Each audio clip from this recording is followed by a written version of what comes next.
Engineering में अगर आपको 9+ सीजीपीए चाहिए और अगर आपको लग रहा है इम्पॉसिबल है, तो चिल गाइस, मैं हूं प्रोफेसर सुरेंद्र दिवाकर और आज आपको मेरे चैनल गेट ट्यूटोरियल्स में आपको समझाऊंगा एक फुल प्रूफ रोड मैप जहां पर आप इजीली स्कोर कर सकते हैं 9+ पॉइंट। तो आज के वीडियो में हम डिस्कस करेंगे वो 5 इंपॉर्टेंट पॉइंट्स जिससे आपका सीजीपीए भी बूस्ट होगा और आप एकदम स्ट्रेस फ्री रहेंगे। सबसे पहला पॉइंट है कि फर्स्ट ईयर के सब्जेक्ट्स और उसकी स्ट्रैटेजी, क्या क्या चैलेंजेस आने वाले हैं। दूसरा जो है कि आपको टोर्टोइज स्ट्रैटेजी लगाना होगा एंड पोमोडोरो टेक्निक, ताकि आप स्मार्ट स्टडी कर सके।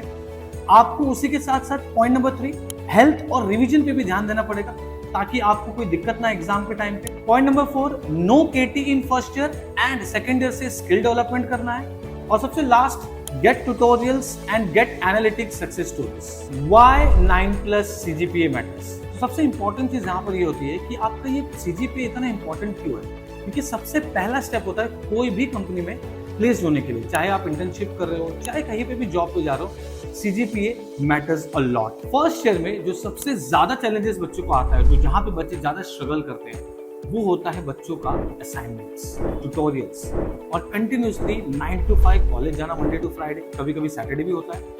उसी के साथ साथ ट्रैवलिंग में भी उनका 3 to 4 आवर्स निकल जाता है अगर आपका कॉलेज थोड़ा भी दूर होता है। तो यहाँ पर बच्चा पूरे दिन एग्जॉस्ट हो जाता है और उनको टाइम ही नहीं मिलता पढ़ने के लिए।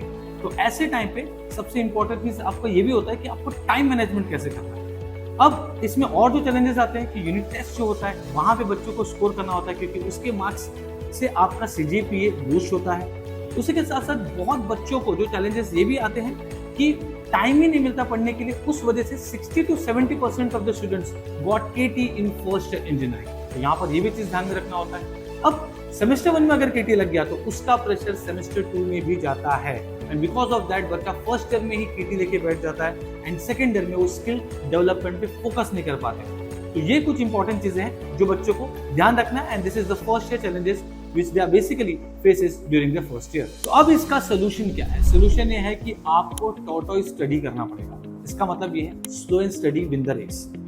आपको कंटिन्यूसली सेमेस्टर कुछ ना कुछ रोज पढ़ना पड़ेगा ताकि आपको एंड में ड्यूरिंग द एग्जाम प्रेशर ना आए। नॉर्मली ये देखा गया है कि बच्चों को कितना प्रेशर रहता है असाइनमेंट्स कंप्लीट करने का एंड ट्रैवलिंग में टाइम चल जाता है, तो एंड में बच्चे ये सब चीजें नहीं कर पाते जो स्टडी उनको थ्रू आउट द सेमेस्टर करना है। And just because of examination जो आता है उसके एक हफ्ते पहले आपको ऐसा लगता है कि अब मैं प्रिपरेशन करूं एंड बिकॉज ऑफ दैट आपका प्रिपरेशन नहीं हो पाता है। सो यहाँ पे सबसे इंपॉर्टेंट चीज ये है कि आपका जो प्लानिंग है वो पहले से ही स्टार्ट हो जाना चाहिए and the solution is Pomodoro technique.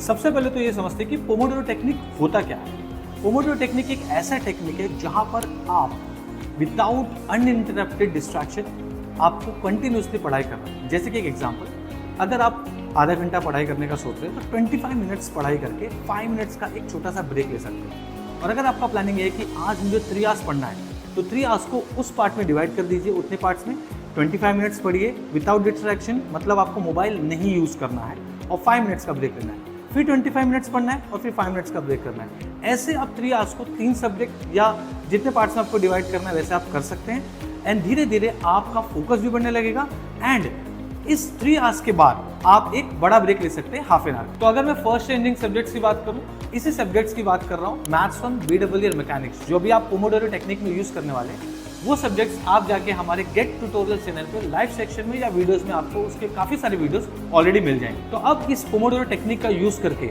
आपको कुछ गोल भी तो सेट करना होगा और ऐसे माइंडसेट रखना होगा कि आपका जो प्रिपरेशन है वो एग्जाम के पहले हो जाए, ताकि एग्जाम के पहले जो आपको थोड़ा टाइम मिलेगा वहां पर आप रिविजन कर सकते हैं।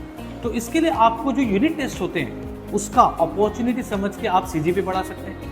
सबसे इंपॉर्टेंट चीज इसमें ये भी है, सब्जेक्ट वाइज टारगेट बनाओगे तो आपको ये भी समझ में आएगा कि मेरा कितना प्रिपरेशन हुआ है और एग्जाम टाइम पे आप एक नेक्स्ट लेवल का पढ़ाई भी कर सकते हो। तो इससे इसका मतलब ये है कि टाइम मैनेजमेंट के साथ साथ आपको स्मार्ट स्टडी का टेक्निक भी आप फॉलो करने लगोगे।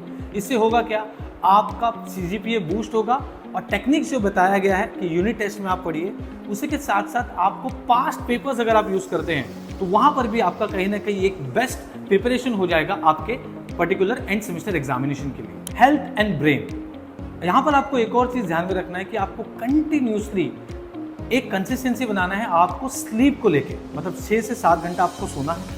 उसी के साथ साथ सोने के साथ साथ आपको डेली कम से कम हाफ एन आवर का एक्सरसाइज करना है, जिससे आपका फोकस भी बढ़ेगा और just because of this your healthy brain, retention and focus ज्यादा होने की वजह से आपका सीजीपीए जरूर बूस्ट। तो अगर आपका एक बार बेस्ट सीजीपीए आ गया जो आप सोच रहे हैं 9+ लाने का, इसके बाद आपका नेक्स्ट टारगेट होता है कि स्किल्स डेवलपमेंट। तो अगर हम बात करें पढ़ाई की, तो गेट ट्यूटोरियल्स है जहां पर फर्स्ट ईयर में हम मैक्सिमम बच्चों को ट्राई करते हैं कि केटी ना लगे, और सेकेंड ईयर से हम स्किल डेवलपमेंट पे बहुत बच्चों को फोकस कराते हैं। तो कहने का मतलब यह है first year is equal to no KT, और सेकेंड ईयर से स्किल डेवलपमेंट आना बहुत जरूरी है। तो गेट ट्यूटोरियल्स है जो आपको पढ़ाई के साथ साथ स्किल डेवलपमेंट में भी हेल्प करता है। अगर आप देखेंगे तो ऑलरेडी हम बहुत सारे इंजीनियरिंग कॉलेजेस में AI tools and power BI data analysis का हैंड्स ऑन वर्कशॉप करा चुके हैं, जहां पर बहुत बच्चों को हमने लिंक्डइन में भी कनेक्ट किया ताकि वो अपना ऑनलाइन क्रेडिबिलिटी भी बढ़ा सके और कंटिन्यूसली स्किल्स पे भी ध्यान दे सके। और इसी वजह से लास्ट ईयर हमने 1 मंथ का वर्चुअल ऑनलाइन इंटर्नशिप स्टार्ट किया था, जहां पर मोर देन 1000 स्टूडेंट्स ने एनरोल किया था और हमने उनको सर्टिफिकेट दिया। और अगर आपको ये वीडियो हेल्पफुल लगा तो फटाफट से लाइक और सब्सक्राइब कमेंट कर दो। मिलते हैं नेक्स्ट वीडियो में, जहां पर हम और टेक्नोलॉजी रिलेटेड बात करेंगे, जहां पर आपकी स्किल डेवलपमेंट की बात होगी और कैसे इसको यूज किया जाता है, कैसे फटाफट से इस पर काम किया जाता है, ये भी डिस्कस करेंगे। Thank you so much.